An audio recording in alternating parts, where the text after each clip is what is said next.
If your Bibles, you may want to go ahead and open up to Nehemiah chapter 4. We're going to be picking up today.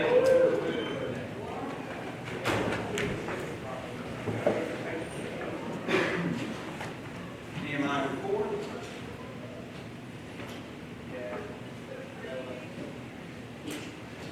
We're coming to the end of Ezra and Nehemiah. We've got just 2 more weeks to go. I was originally planning on doing an extra week and just looking at some different principles and things, lessons from both of these books together for our last class. But then I got sick and pushed us back a week, so we're just going to be wrapping up as we wrap up the book. I think 2 more class periods after this one. Ezra and Nehemiah goes through Ezra's life, rather the life of Zerubbabel, then Ezra, and now Nehemiah. It's interesting, each one of them has their own oppositions to the tasks that they're set out to do. Today we're finally going to get to Nehemiah's opposition. Although we touched on it a little bit last week, his opposition is going to really take form this week. And I think as we look at the oppositions that come Nehemiah's way, I think there's a lot of really good lessons in thinking about how oppositions come to people today in the church, and also how we should handle those. Nehemiah is, one step ahead of the game. He knows what's coming his way, and he knows how to avoid these predicaments and to do the right thing when challenges come. And I think that's a really admirable thing about Nehemiah is that he's very smart. He knows what he's doing. So let's get into it, and let's just start with the external opposition that comes Nehemiah's way. So Nehemiah chapter 4, first 14 verses. Now when Sanballat had heard that we were building a wall, he was angry and greatly enraged, and he jeered at the Jews. And he said in the presence of his brothers and of the army of Samaria, "What are these feeble Jews doing? Will they restore for themselves? Will they sacrifice? Will they finish up in a day? Will they revive the stones out of the heaps of rubbish and the burned ones at that?" Tobiah the Ammonite was beside him and said, "Yes, what they're doing, what they are building. If a fox goes up on the wall, it'll break down their stone wall. Hear, O our God, for we are despised. Turn back their taunts on their own heads and give them up to be plundered in a land where they are captives. Do not cover their guilt. Do not let their sin be blotted out from your sight, for they have provoked you to anger in the presence of the builders." So we built the wall, and all the wall was joined together to half its height, for the people had a mind to work. And when Sanballat and Tobiah and the Arabs and the Ammonites and the Ashdodites heard that there was repairing of the walls of Jerusalem was going forward, and that the breaches were beginning to be closed, they were very angry. And they plotted together to come and fight against Jerusalem to cause confusion in it. And we prayed to our God and set a guard as a protection against them day and night. In Judah it was said, "The strength of those who bear the burdens is failing. There's too much trouble. By ourselves we will not be able to rebuild the wall." And our enemies said, "They will not know or see until we come among them and kill them and stop the work." And at that time the Jews who lived near them came from all directions and said to us 10 times, "You must return to us." So in the lowest parts of the space behind the walls, in the open places, I stationed the people by their clans and with their swords and with their spears and with their bows. And I looked and arose and said to the nobles and the officials and the rest of the people, "Do not be afraid of them. Remember the Lord, who is great and awesome, and fight for your brothers and your sisters, your sons, your daughters, your wives, and your homes." And so Nehemiah has his first opposition. We were introduced last week to Sanballat and Tobiah. Who are these guys, first of all? Who is Sanballat? Yeah, he's the governor of Samaria. And so he's somebody with some real significance, some real potential power behind him. And he is totally opposed to the Jews coming back. Who is Tobiah?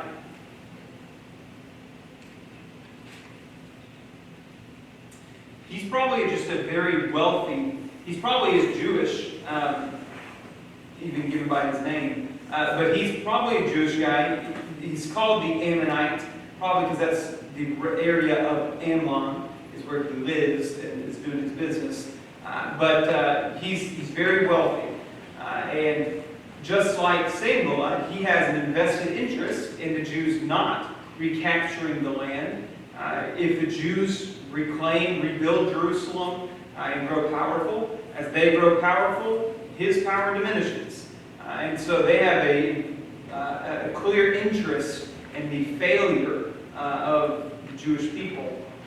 And so we saw last week they tried to get some legal troubles brewing, and they write a letter to the king, and they say, listen, these guys, you don't even know who you let come back.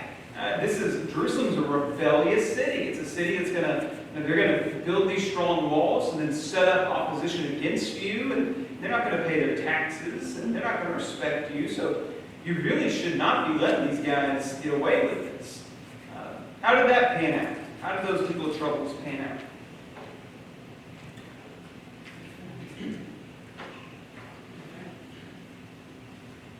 They found the scrolls that describe these are their instructions. Yeah.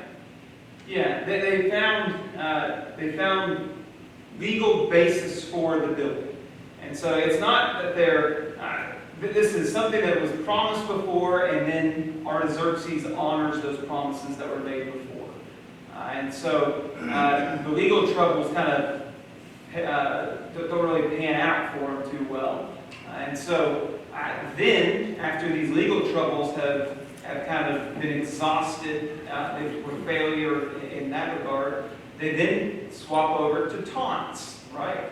And they taunt them. What are the kind of taunts that they say? You guys, this is a big job for you guys to do. Are you sure you're up to it? I don't think you are.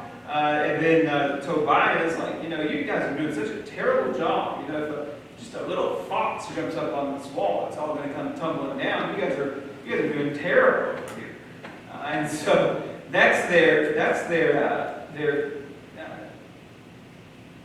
mode then is, we try to get you in trouble legally. We try to taunt you. And is their taunting successful? Kind of is. So it is to an extent. The people do become discouraged, and so that's what they're trying to get at. Let's dishearten them. They've got this big work set out in front of them, and they've been working with some real vigor. We talked about that a little bit last week. They've got all these divisions of labor, and this family's working on this side of the wall, and this family's working on this portion, and they're getting a lot done, and they're being very successful. So how do we stop that? Well, let's get them discouraged. I think discouragement, and maybe not taunts exactly, but I think discouragement is one of the key external tactics used against Christians today. What would you say about that? Do you agree with that? How do we combat discouragement in the church? I think that's one of the biggest issues facing individual Christians, is the challenge of discouragement. What do you think? It's typically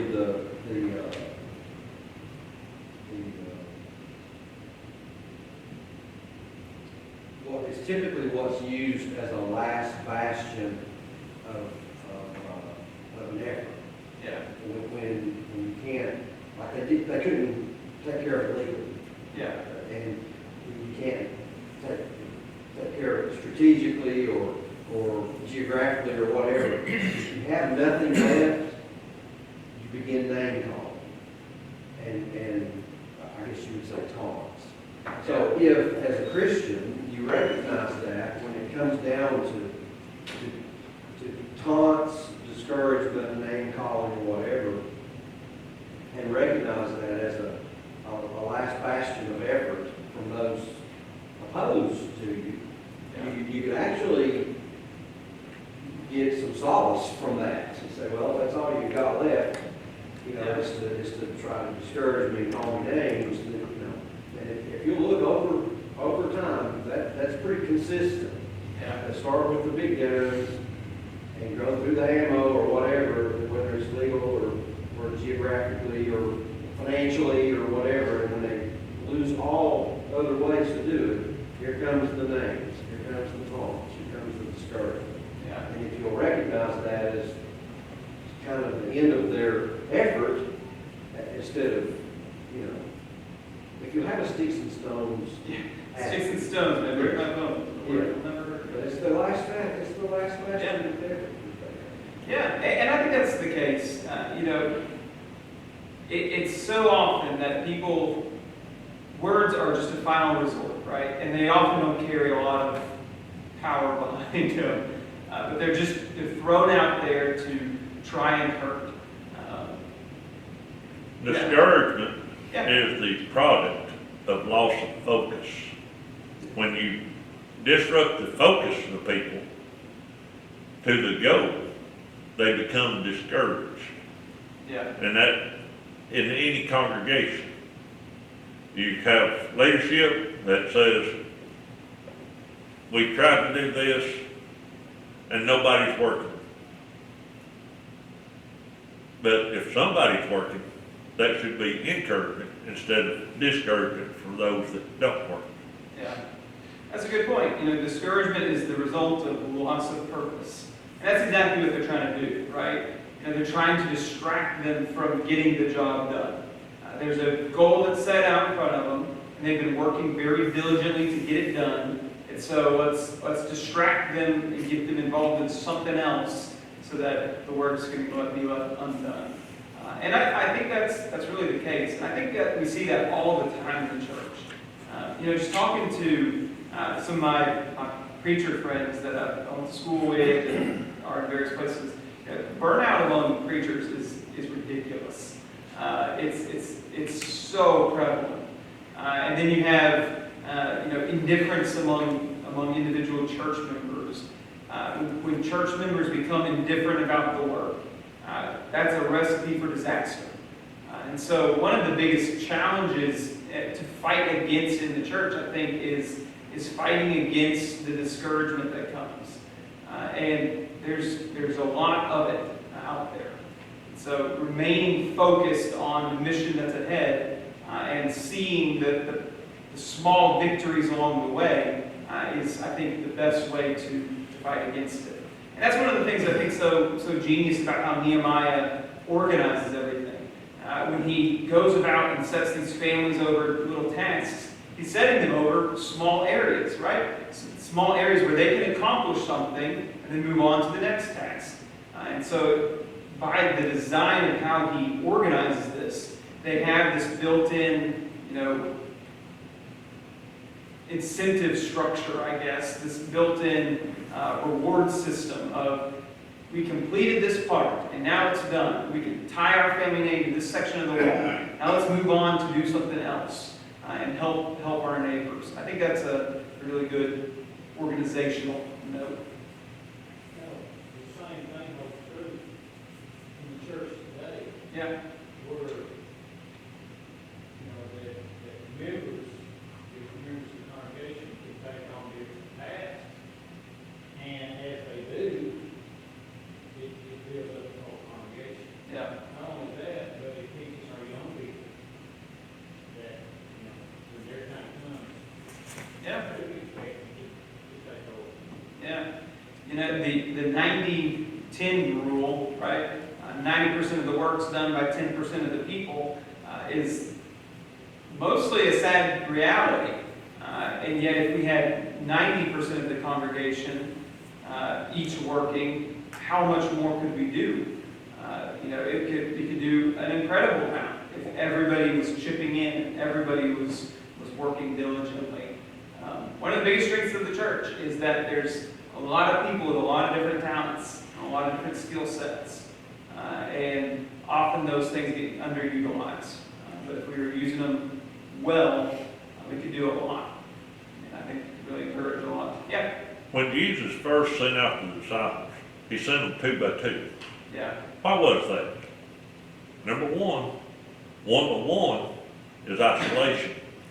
Isolation will bring discouragement. You think about Elijah, I think it was, or Elisha, I get those two mixed up, when he thought the world was against him and he was the only one left, he was getting discouraged. So in work of the church, and I think some denominations have it right, they send people out 2 by 2 to evangelize, not one-on-one study, but 2-on-1. yeah, And I think that's an important lesson for us in the church. Have close friends or close fellow Christians that you can talk to daily and receive strength from. Because if you don't communicate with those within the congregation, you're going to be sitting there, well, why can't anything be done? Because you have a one-point view instead of keeping focus with others around you. yeah. Yeah, that's a good point. And so, so Nehemiah then responds by, a prayer against these discouragement tactics. It says, "Hear, O our God, for we are despised. Turn back their taunts on their own heads, and give them up to be plundered in a land where they are captives. Do not not cover their guilt, but let their sins be blotted out from your sight. They have provoked you to anger in the presence of rebuilders." And so, so Nehemiah then says, listen, he prays to God and says, turn these taunts back on them. They've been working against your people and against your cause. Do something about this, God. And so, you got me all mixed up now. Nehemiah is praying against these taunts that are coming their way. I think his response, his greater response to this, though, is really interesting. The work, in the light of all of these things, all of these troubles and all this unrest, the people are scared, the people are discouraged. Their taunts do seem to work to some degree. In Judah, it was said, "The strength of those who bear the burdens is failing. There's too much rubble. By ourselves we'll not be able to rebuild the wall." This is a massive undertaking, and they're working on some thin hope here. It's really easy to become discouraged when you have massive work ahead of you, and think about the scale of this. And so Nehemiah then works to get the work resumed, and look at what happens in response to all of this. Verse 15. "When our enemies heard that it was known to us, and God had frustrated their plans, we all worked to return to the wall, each to his own work. From that day on, half my servants worked on construction, half held spears, shields, bows, and coats of mail, and the leaders stood behind the whole house of Judah, who were building on the wall. Those who carried burdens were loaded in such a way that each labored on the work with one hand and held his weapon with his other.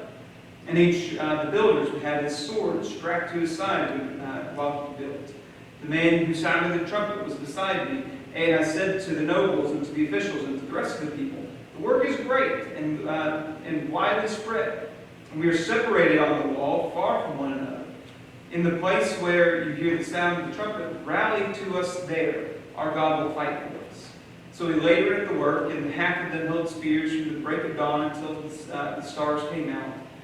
And I said to the people at the time, let every man and his servant pass the night within Jerusalem, that they may be a guard before us at night, and may labor by day. So neither I nor my brothers nor my servants nor the men of the guard who followed me, none of us took off our clothes. Each kept his weapon at his right hand. And so Nehemiah says, listen, we're going to meet this head on. We are not going to be dictated by this fear-mongering, these tactics that are being used against us. We're going to meet it, and we're going to tackle this challenge. And so the first response is we got to trust in God. God has delivered us before, and He's going to be doing it again. He's the one that has given us the opportunity to come back and to rebuild. He's the one that is overseeing this work. And so God's going to be on our side. They pray that God will deliver them, and certainly He will.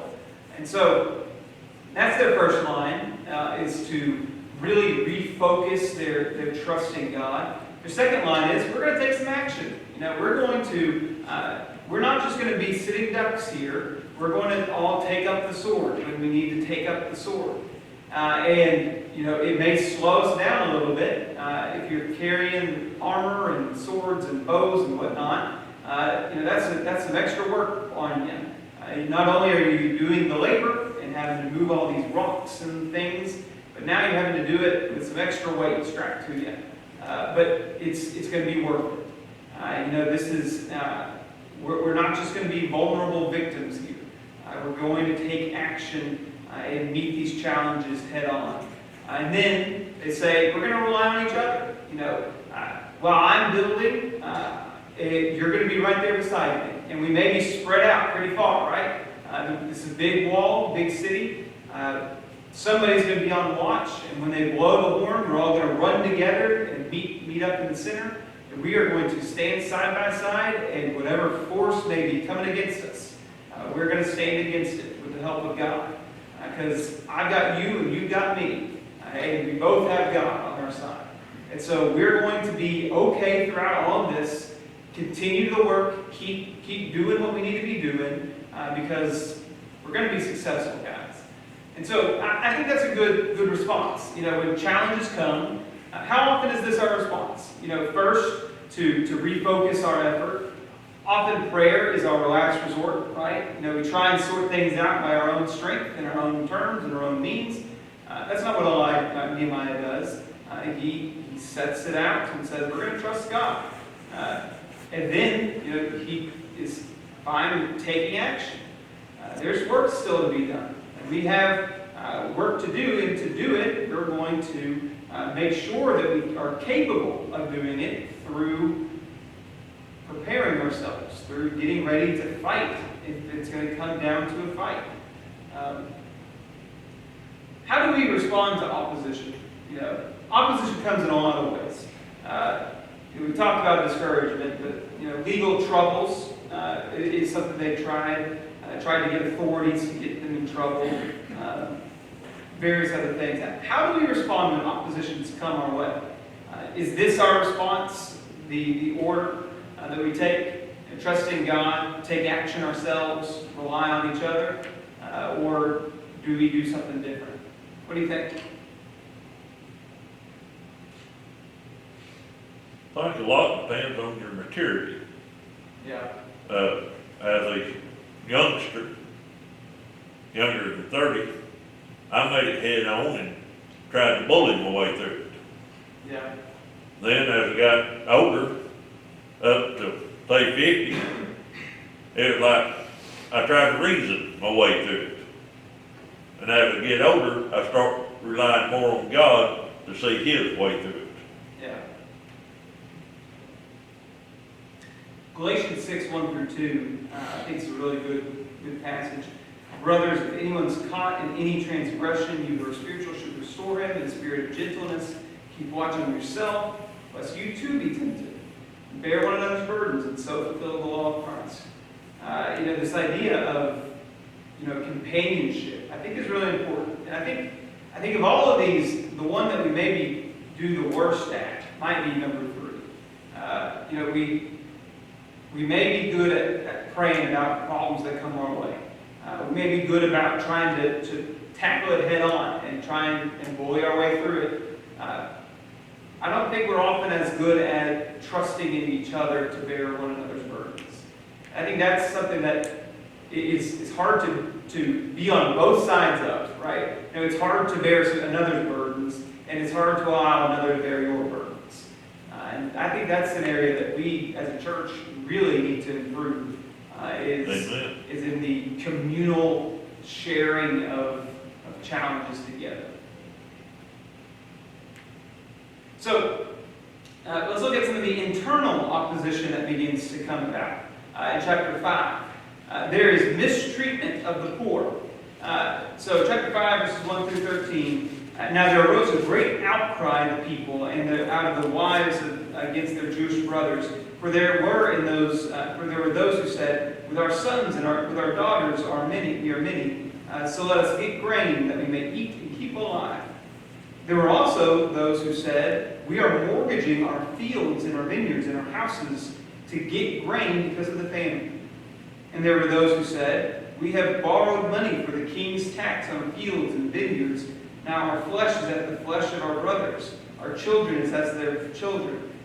Yet we are forcing our sons and our daughters to be slaves, and some of our daughters have already been enslaved. But it's not in our power to help it, for other men have our fields and our vineyards.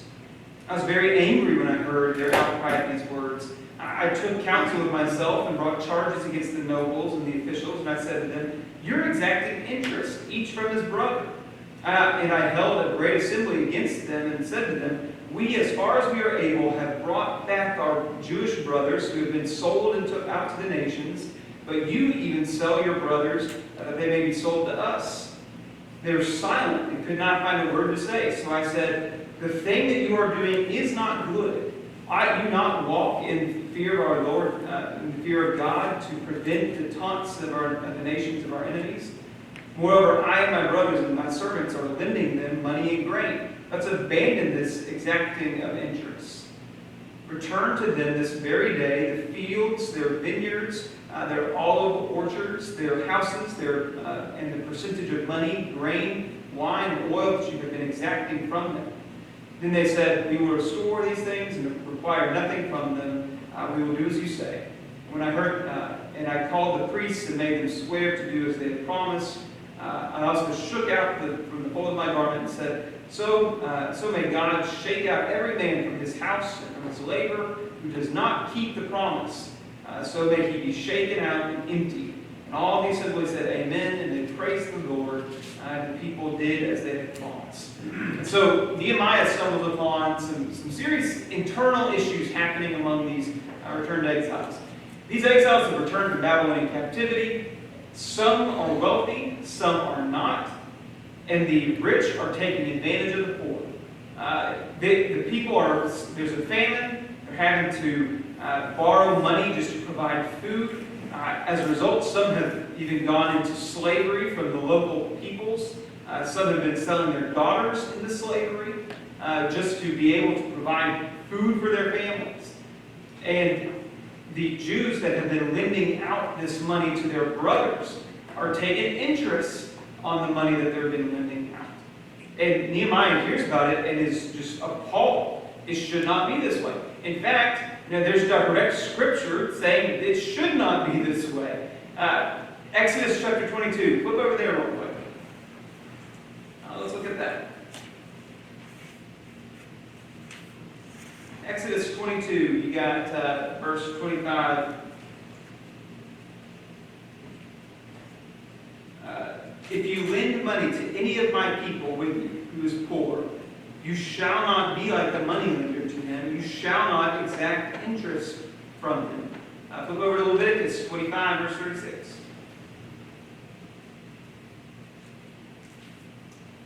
Take no interest from him or profit, but fear your God, that your brother may live beside you. And so there's this principle found in the Old Testament of do not lend out money to your brothers and sisters. Don't lend it out to your fellow Jews and then expect interest from them in turn. Why does God tell them to do that? Why is that a regulation that God gives them? God gives all blessings freely. Yeah. It seems to contradict so many other things in Yeah. Scripture, all the way across. It would contradict Acts, the early part of Acts. It would contradict what Christ did on the cross. It would contradict so many principles. Yeah. And we know that that can't be. Because the Bible's not contradictory of itself. I think perhaps the rationale behind it is essentially enslaving your fellow, your brother, right? Proverbs 22:7, goes to Dave Ramsey, quotes this all the time. You know, the lender is, or the borrower is slave to the lender, right? You know, they are indebted to you. And so you are to live together, is what Leviticus was saying. You're to live in the same land. Don't be enslaving your brothers. You know, you have a shared heritage, your family. You need to treat each other like family. You want what's better for them than yourself. Yeah, And even when Abraham and Lot parted ways, you know, he said, pick which side you want to go on. yeah, You know, and that principle is heavy from Genesis to Revelation. The principle's heavy on it. yeah, So when they find out that they're you know, charging interest and usury and taking advantage of a down situation and causing, I don't know, what would it be causing? It would be causing a lot of friction and harm, and it's degrading. yeah, It goes totally against the idea of God's love. yeah. Yeah, they're enslaving their brothers, and so it should not be that way. We gotta get moving on. Just as a general rule, if you loan out money to your family, don't take interest. Generally, it's better to give than to loan. Just general principle. Then Nehemiah, he sets an example for what leadership should do with power. Nehemiah is a wealthy guy. You know, he has come with servants. He's come with an entourage. He's come with the permission of the king. And in Nehemiah 5:14 through 19, we're not going to read it just for the sake of time, but as the governor, as the one who the king has given authority to, Nehemiah has the right to take 40 shekels of silver a day for his time there. He's taking it from the people, right? That's where he would be getting it from. He has the right to eat to have a ox butchered for his family every day, as well as a whole bunch of different other animals. And he has the right to eat very, very well as the governor of the land. But he refuses to exercise those rights because he understands that to do so would be to take away from his own people. And so Nehemiah does not exercise the rights. You may have heard somebody say that power makes you more of what you already are. And there's a lot of truth to that. Power, wealth, just amplifies whatever you are at the core. And Nehemiah does very well with the power that he's given, demonstrating that he has a lot of character. The best use of power, the best expression of power is refraining from using it. I think a lot of the challenges you see in Israel's history are from kings that have a lot of power and they can do a lot of things, but they don't, or they use it. Think about Ahab and Nabal. You know, there's a vineyard, he wants it. They ended up taking it by force. Take Solomon, he's got all those different wives, and all the kind of trouble comes with that. Take it David, take it Bathsheba. That's the source of a lot of problems, are people who have power and choose to exercise it.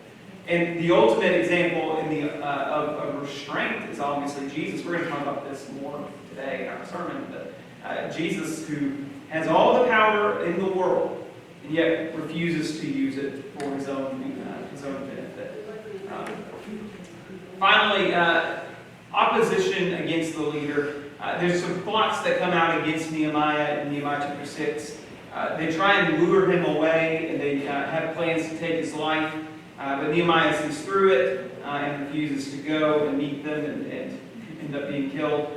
So then they make lies about Nehemiah's ambition. They start spreading rumors that Nehemiah is making himself out to be a king. Of course, that's not true. Then they challenge Nehemiah's character. They send a guy to tell Nehemiah that assassins are coming for you, Nehemiah. You need to go hide in the temple where you'll be safe. And if you step foot out of the temple, you'll be killed. Trying to get Nehemiah just to be seen as a coward. And Nehemiah says, I'm not doing that. No, God's going to take care of me, if that's true. And so, that fails as well. I think often the best lines of attack for the day are, one, discouragement. Two, attacking leaders. Leaders are just like anybody else. They're vulnerable. And James 3:1 talks about be careful before you become a teacher because you have a stricter judgment. 1 Timothy 3:6 is talking about the role of elders. It says they're not supposed to be new to the faith. They're not supposed to be novices, your translation may say. They need to be seasoned. They need to have some experience under their belt so that they don't become puffed up and fall like the devil. And so I think that after all of these attacks, they've had a lot of opposition. They've had opposition externally, threats made against them. Internally, people aren't treating each other right. And now there's attacks against this leadership, against Nehemiah himself, and those fail as well. And so with all these attacks being used and nothing coming up as effective, Nehemiah is finally going to get the job done.